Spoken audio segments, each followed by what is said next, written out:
ಪ್ರಿಯ ಸ್ನೇಹಿತರೆ, ನನ್ನ ಈ 5ನೇ ಸಂಚಿಕೆಗೆ ತಮಗೆಲ್ಲರಿಗೂ ಸ್ವಾಗತ ಸುಸ್ವಾಗತ. ನಾನು ಶಿವಮೊಗ್ಗೆಯ ಸತ್ಯನಾರಾಯಣ್ ಮಾತನಾಡುವುದು. ಸ್ನೇಹಿತರೆ, ನಮ್ಮ ಕನ್ನಡ ಭಾಷೆಗೆ 2000 ವರ್ಷಗಳ ಇತಿಹಾಸವಿದೆ. ಅದೆಲ್ಲ ತಮಗೆ ವೇದ್ಯವಿದೆ. ನಮ್ಮ ಕನ್ನಡ ಭಾಷೆಯಲ್ಲಿ ಹಲವಾರು ಸಾಹಿತಿಗಳು ತಮ್ಮ ಬರಹಗಳ ಮೂಲಕ ನಮಗೆ ಪರಿಚಿತರಾಗಿದ್ದಾರೆ. ಕನ್ನಡದ ಸಾಹಿತ್ಯಕ್ಕೆ 8 ಜ್ಞಾನಪೀಠ ಪ್ರಶಸ್ತಿಗಳು ಸಂದಿರುವುದು ಅದರ ಉತ್ತುಂಗದ ದ್ಯೋತಕವಾಗಿದೆ ಅಂತ ನಾನು ಭಾವಿಸ್ತೇನೆ. ಅದೇನೇ ಇರಲಿ ಸ್ನೇಹಿತರೆ, ನಮ್ಮ ಭಾಷೆ, ನಮ್ಮ ಸಾಹಿತ್ಯ, ನಮ್ಮ ಮನಸ್ಸು ಎಷ್ಟು ಗೆಲ್ಲಿತು, ಎಷ್ಟು ಗೆದ್ದಿತು ಅನ್ನೋದು ಬಹಳ ಮುಖ್ಯ. ಅಂತ ಹಲವಾರು ಸಾಹಿತಿಗಳು ನಮ್ಮೊಂದಿಗೆ ಒಡನಾಡಿದ್ದಾರೆ, ಪುಸ್ತಕಗಳನ್ನ ಬಿಡುಗಡೆಗೊಳಿಸಿದ್ದಾರೆ. ಹಲವಾರು ಪುಸ್ತಕಗಳು ನಾವು ಓದುವಂತಹದ್ದಾಗಿದೆ. ಈ ನಿಟ್ಟಿನಲ್ಲಿ ನಮ್ಮ ಸಾಹಿತಿಗಳು ನಾವು ಅದನ್ನ ಅನುಸರಿಸಬೇಕು ಕೆಲವೊಂದು ವಿಚಾರಗಳನ್ನು ಅಂತ ಹೇಳಿ ಅದನ್ನು ಕೂಡ ಬರೆದವರಿದ್ದಾರೆ. ಇಂಥ ಸಾಹಿತಿಗಳಲ್ಲಿ ಬಹಳ ಅಗ್ರಗಣ್ಯರಾಗಿರುವವರು ಮಂಕುತಿಮ್ಮನ ಕಗ್ಗದ ಶ್ರೀಮಾನ್ ಡಿ.ವಿ. ಗುಂಡಪ್ಪನವರು. ಅವರು ಬರೆದಿರತಕ್ಕಂತಹ ಮಂಕುತಿಮ್ಮನ ಕಗ್ಗ ಪುಸ್ತಕ ನಮ್ಮ ಜೀವನದ ಮಾರ್ಗದರ್ಶನವಾಗಿದೆ ಎಂದರೆ ತಪ್ಪಾಗಲಾರದು.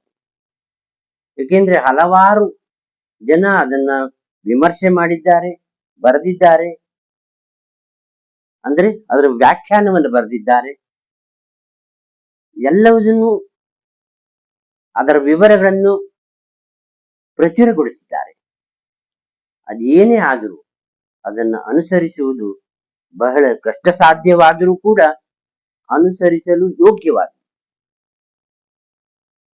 ಭಗವಂತನ ಭಗವದ್ಗೀತೆಯ ನಂತರದ ಸ್ಥಾನವೇ ಇದು ಅಂತ ಹಲವಾರು ಜನ ನನ್ನೊಂದಿಗೆ ಹಂಚಿಕೊಂಡಿದ್ದಾರೆ, ಹೇಳಿದ್ದಾರೆ, ಚರ್ಚಿಸಿದ್ದಾರೆ. ಈ ನಿಟ್ಟಿನಲ್ಲಿ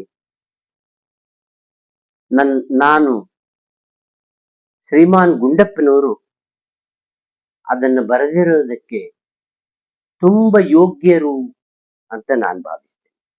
ಏಕೆ ಅಂತಂತಂದ್ರೆ ತಮ್ಮ ಕಡು ಬಡತನದಲ್ಲಿ, ಅಂದ್ರೆ ಹಲವಾರು ಪತ್ರಿಕೆಗಳಿಗೆ ಸಂಪಾದಕರಾಗಿದ್ರು, ಸಾಹಿತ್ಯಗಳನ್ನು ಬರೀತಿದ್ರು, ಎಲ್ಲ ಮಾಡ್ತಿದ್ರು. ಆದರೆ ಉತ್ಕೃಷ್ಟವಾದಂತಹ ಗ್ರಂಥವನ್ನು ಕೊಟ್ಟಿದ್ದಾರೆ. ನೋಡಿ, ಅವರು SSLC ನಲ್ಲಿ ಅನುತ್ತೀರ್ಣರಾಗಿದ್ರು. ಆದರೂ ಕೂಡ ಅವರ ಕನ್ನಡದ ಸಾಹಿತ್ಯ ಒಂದು ಇವತ್ತು ಮೇರು ಕೃತಿಯಾಗಿ ಕಂಗೊಳಿಸ್ತಾ ಇದೆ. ಅದನ್ನ ನಾವು ನಿಜವಾಗಿಯೂ ಅನುಸರಿಸಬೇಕು ಜೀವನದಲ್ಲಿ ಎಂಬುದಕ್ಕೆ ಒಂದು ಉದಾಹರಣೆಯಾಗಿದೆ. ನಾನು ಹಲವಾರು ಉಪನ್ಯಾಸಗಳನ್ನ ಈ ಮಂಕುತಿಮ್ಮನ ಕಗ್ಗದ ಬಗ್ಗೆ ಹೇಳಿದ್ದೇನೆ. ನನ್ನ ಜೀವನದಲ್ಲಿ ತುಂಬಾ ಅನುಸರಿಸಲಿಕ್ಕೆ ಆಗುವಂತಹ ಕೆಲಸಗಳನ್ನ ನಾನು ಮಾಡಿಕೊಂಡಿದ್ದೇನೆ. ಅದು ನನ್ನ ಹೆಗ್ಗಳಿಕೆ ಅಂತ ನಾನು ಭಾವಿಸ್ತೇನೆ. 80% ಆದ್ರೂ ಅದನ್ನ ಅನುಸರಿಸಿದ್ದೇನೆ ಅನ್ನೋದನ್ನ ನನಗೆ ತುಂಬಾ ಹೆಮ್ಮೆಯ ವಿಚಾರ. ಅದೇನೇ ಆಗ್ಲಿ ಸ್ನೇಹಿತರೆ, ನಾನು 2 ಕಗ್ಗಗಳನ್ನ ನಿಮ್ಮೊಂದಿಗೆ ಹಂಚಿಕೊಳ್ಳಿಕ್ಕೆ ಇಷ್ಟಪಡ್ತೇನೆ.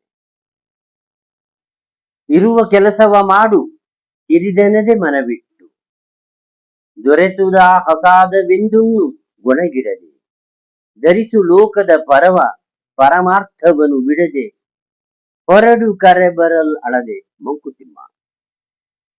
ಸಾಮಾನ್ಯವಾಗಿ ಅರ್ಥ ಆಗತ್ತೆ ಅಂತ ನಾನು ಭಾವಿಸ್ತೇನೆ.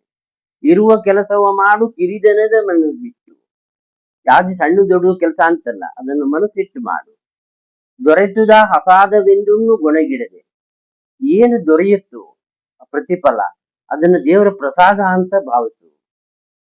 ಧರಿಸು ಲೋಕದ ಪರಮಾರ್ಥವನ್ನು ಬಿಡದೆ, ಈ ಲೋಕದ ಪರಮಾರ್ಥವನ್ನು ಬಿಡದೆ ಮುಂದೆ ಸಾಗು. ಕೊನೆಗೆ ದೇವರು ಕರಿತಾನಲ್ಲ, ಹೊರಡು ಕರೆ ಬರಲ್ಲಳದೆ ಮಂಕುತಿಮ್ಮ. ಇದು ನನಗೆ ತುಂಬಾ ಇಷ್ಟವಾದಂತ ಪದ್ಯ, ನನಗೆ ಅನುಸರಿಸಲು ಅನುಕೂಲವಾದಂತ ಪದ್ಯ ಅಂತ ನಾನು ಭಾವಿಸ್ತೇನೆ. ಹಾಗೆ ಕೂಡ ನನ್ನ ಮನಸ್ಸಿನಲ್ಲಿ ಇನ್ನೊಂದು ಪದ್ಯ ಇದೆ, ಅದು ಎಲ್ಲರಿಗೂ ಅನುಸರಿಸಬೇಕಾದಂತಹ ಪದ್ಯ. ಹಾಗೆ ಅದು ನಮ್ಮ ಅಹಂಕಾರಗಳನ್ನ ಹೇಗೆ ನಾವು ಶಮನ ಮಾಡ್ಕೊಳ್ಬೇಕು ಅನ್ನೋದು ಕೂಡ ಅದರೊಳಗೆ ಹೇಳಿದ್ದಾರೆ. ಇಳೆಯೊಂದು ಮೊಳಕೆಯೊಗೆ ಬಂದು ತಮಟೆಗಳಿಲ್ಲ, ಫಲಮಾಗುವೊಂದು ತುತ್ತೂರಿ ದನಿಯಿಲ್ಲ, ಬೆಳಕೀವ ಸೂರ್ಯ ಚಂದ್ರರದೊಂದೂ ಸದ್ದಿಲ್ಲ, ಹೊಲಿ ನಿನ್ನ ತುಟಿಗಳನ್ನು ಮಂಕುತಿಮ್ಮ. ಇಳೆಯಿಂದ ಮೊಳಕೆಯೊಗೆ ಬಂದು ತಮಟೆಗಳಿಲ್ಲ, ಬೀಜ ಮೊಳಕೆ ಹೊಡೆದ ಮೇಲ್ ಬರ್ತಾ ಇರ್ಬೇಕಾದ್ರೆ ತಮಟೆ ಹೊಡ್ಕೊಂಡು ಬರಲ್ಲ. ಫಲಮಾಗುವೊಂದು ತುತ್ತೂರಿ ದನಿ ಇಲ್ಲ, ನಾನ್ ಹಣ್ಣು ಕೊಡ್ತಾ ಇದ್ದೀನಿ ತಗೊಂಡ್ರು ಅಂತ ಎಲ್ಲೂ ತುತ್ತೂರಿಯಿಂದ ಹೇಳಲ್ಲ. ಸೂರ್ಯ ಚಂದ್ರರು ತಾನು ಬೆಳಕು ಕೊಡ್ತಾ ಇದ್ದೀನಿ ಅಂತ ಎಲ್ಲೂ ಹೇಳಿಲ್ಲ. ಬೆಳಕೀವ ಸೂರ್ಯ ಚಂದ್ರರದೊಂದು ಸದ್ದಿಲ್ಲ. ಇಷ್ಟೆಲ್ಲ ಮಾಡ್ಬೇಕಾದ್ರೆ ಮನುಷ್ಯನಾಗ ನೀನ್ ಮಹಾ, ಬೆಳಕೀವ ಸೂರ್ಯ ಚಂದ್ರರದೊಂದು ಸದ್ದಿಲ್ಲ, ಹೊಲಿ ನಿನ್ನ ತುಟಿಗಳನ್ನು ಮಂಕುತಿಮ್ಮ. ಈ ತರದ ಪದ್ಯಗಳನ್ನ ತುಂಬಾ ಬರೆದಿದ್ದಾರೆ.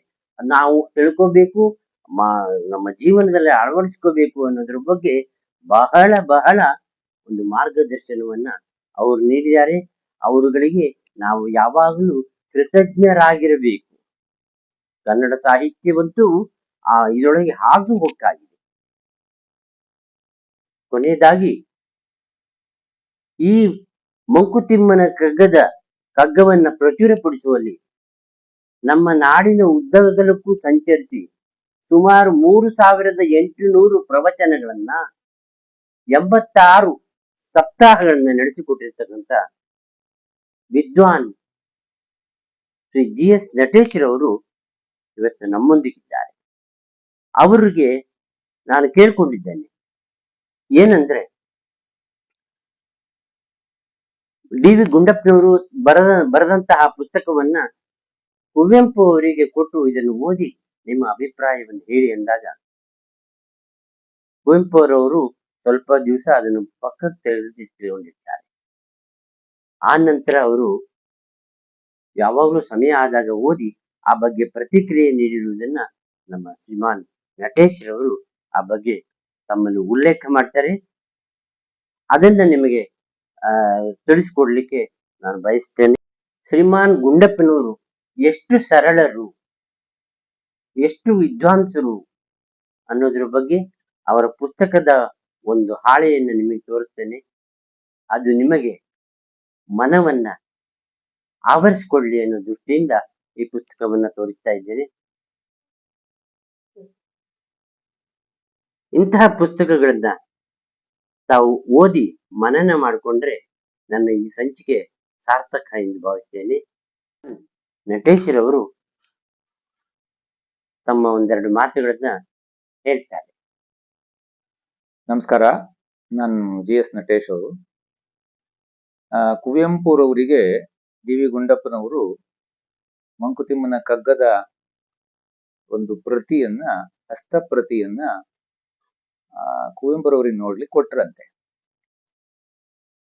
ಅವರು ಅದೊಂಥರ ಗೋಜಲಾಗಿರ್ತಕ್ಕಂತಹ ಒಂದು ಕಾವ್ಯ, ಮೇಲ್ನೋಟಕ್ಕೆ ಇದೇನು ಮಹಾ ಅಂತ ತಿಳ್ಕೊಂಡು ಸ್ವಲ್ಪ ದಿವಸ ಬದಿಗಿಟ್ಟಿದ್ರಂತೆ. ಆಮೇಲೆ DVG ಕೊಟ್ಟಿದ್ದಲ್ಲ, ಸ್ವಲ್ಪ ಪುರ್ಸೊತ್ ಮಾಡ್ಕೊಂಡು ಓದಕ್ ಶುರು ಮಾಡಿದ್ರು. ಓದಿದ ಮೇಲೆ ಅವರ ಸಂಪೂರ್ಣ ಭಾವನೆ, ಅದರ ಕುರಿತಾದ ಭಾವನೆ ಬದಲಾಯಿತು. ಅದಕ್ಕೆ ಕೊನೆಗೆ ಆ ಕಗ್ಗದ ರೂಪದಲ್ಲಿಯೇ ಒಂದು ಪದ್ಯದ ರಚನೆ ಮಾಡಿ ಡಿ ವಿ ಗುಂಡಪ್ಪನವರಿಗೆ ಅಭಿನಂದನೆಯನ್ನು ಸಲ್ಲಿಸ್ತಾರೆ. ಆ ಪದ್ಯ ಹಸ್ತಕ್ಕೆ ಬರನಕ್ಕೆ ಓದುತ್ತ ಮಸ್ತಕಕ್ಕಿಟ್ಟು ಗಂಭೀರನಾದೆ, ವಿಸ್ತರದ ದರ್ಶನಕ್ಕೆ ತುತ್ತ ತುದಿಯಲಿ ನಿನ್ನ ಪುಸ್ತಕಕ್ಕೆ ಕೈ ಮುಗಿದೆ ಮಂಕುತಿಮ್ಮ. ಕುವೆಂಪುರವರು ಬರೆದುಕೊಟ್ಟ ಒಂದು ಪದ್ಯ ಇದು. ಅರ್ಥಾತ್ ಹಸ್ತಕ್ಕೆ ಬರನಕ್ಕೆ, ಹಸ್ತ ಅಂದ್ರೆ ಇಲ್ಲಿ ಹಸ್ತಪ್ರತಿ ಅಂತ ಮಾಡ್ಬೇಕು. ಹಸ್ತಪ್ರತಿ ಕೊಟ್ಟಾಗ ಇದೇನು ಮಹಾಕಾವ್ಯ ಅಂತ ನಕ್ಕೆ ಅಂತ ಅವರು ನೇರವಾಗಿ ತಾವು ಏನು ಮೊದಲು ಅದರ ಬಗ್ಗೆ ಭಾವನೆ ಇಟ್ಟುಕೊಂಡಿದ್ರು ಅದು ನೇರವಾಗಿ ಹೇಳ್ತಾರೆ. ಹಸ್ತಪ್ರತಿಯನ್ನು ನೋಡಿ ನಕ್ಕೆ ಇದೆಂತ ಮಹಾಕಾವ್ಯ ಅಂತ. ಆಮೇಲೆ ಓದುತ್ತಾ ಓದುತ್ತಾ ಮಸ್ತಕಕ್ಕಿಟ್ಟು ಗಂಭೀರನಾದೆ. ಓದ್ತಾ ಓದ್ತಾ ಓದ್ತಾ ಅದ್ರೊಳಗೆ ಮುಳುಗಿಬಿಟ್ಟೆ. ಆ ತಲೆಗೆ ಆ ಕಾವ್ಯಗಳನ್ನ ಸಂಪೂರ್ಣವಾಗಿ ತಗೊಂಡು ಗಂಭೀರನಾಗಿ ಬಿಟ್ಟೆ. ವಿಸ್ತರದ ದರ್ಶನಕ್ಕೆ ತುತ್ತ ತುದಿಯಲ್ಲಿ ನಿನ್ನ ಪುಸ್ತಕಕ್ಕೆ ಕೈ ಮುಗಿದೆ ಮಂಕುತಿಮ್ಮ. ಅದನ್ನು ಓದ್ತಾ ಓದ್ತಾ ಆ ದರ್ಶನದ ಸಾಕ್ಷಾತ್ಕಾರ ಆಯಿತು. ವಿಸ್ತಾರವಾದ ಜೀವನ ದರ್ಶನವನ್ನ ಅರ್ಥ ಮಾಡಿಕೊಂಡು ಅದನ್ನ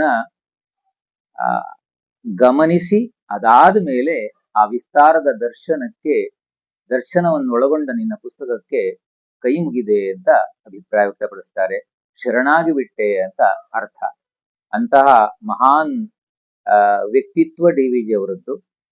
ಅಂತಹ ಡಿ.ವಿ.ಜಿ ಅವರ ಕಾವ್ಯಕ್ಕೆ ಕುವೆಂಪುರವರು ಕೂಡ ಸೊಗಸಾಗಿರತಕ್ಕಂತಹ ಅದರ ಮಹತ್ವದ ಕುರಿತಾದ ಒಂದು ಪದ್ಯದಲ್ಲಿ ಅದನ್ನ ಸಲ್ಲಿಸಿದ್ದಾರೆ. ಅಭಿನಂದನೆ ಸಲ್ಲಿಸುವ ರೀತಿಯಲ್ಲಿ ಆ ಪದ್ಯವನ್ನ ರಚಿಸಿಕೊಟ್ಟಿದ್ದಾರೆ. ಪ್ರಿಯ ಸ್ನೇಹಿತರೆ, ಕೇಳಿದಿರಲ್ಲ ಆ ಹಸ್ತಪ್ರತಿಯನ್ನ ಹೇಗೆ ಕುವೆಂಪು ಅವರು ಗಮನಿಸಿದ್ರು ಅಂತ. ಇದಾಗಿತ್ತು ಇವತ್ತಿನ ಸಂಚಿಕೆ. ಈ ಸಂಚಿಕೆ ನಿಮಗೆ ಇಷ್ಟ ಆಗಿದ್ರೆ ಲೈಕ್ ಮಾಡಿ, ಶೇರ್ ಮಾಡಿ, ಸಬ್ಸ್ಕ್ರೈಬ್ ಮಾಡಿ. ಧನ್ಯವಾದಗಳು.